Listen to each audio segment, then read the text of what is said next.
Hi everyone, in front of me I've got a TCL 408 and let me share with you how to use secret codes on this device.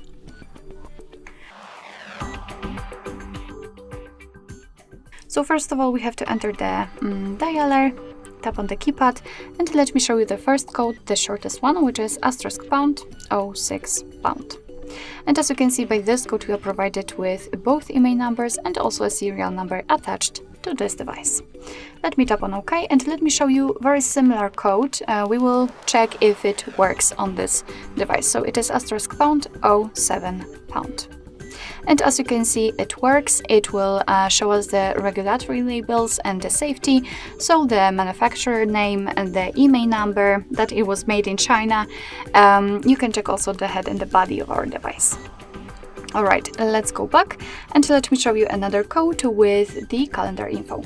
The code is *##225#*##.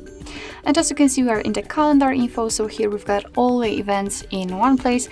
We can check some family events, some holidays in your country should also appear right here, or events attached to your mail. So this is the best section to check because here you've got events grouped into particular sections. Let me show you another code which will open the diagnostic information. It is *##426####. And as I said, we are in the diagnostic, so here we can check the server, host, port, time connected, and signal level should also be right here.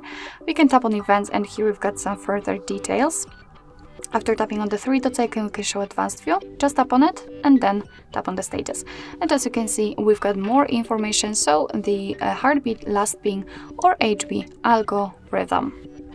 Let's go back and let me show you the last code for this device, and the code will open the testing mode. It is *##4636###. And for some reason it does not work. 4636###. Alright, so as you can see, unfortunately for some reason this code does not work here. Alright, so that will be all. Thank you so much for watching. I hope that this video was helpful, and if it was, please hit the subscribe button and leave the thumbs up.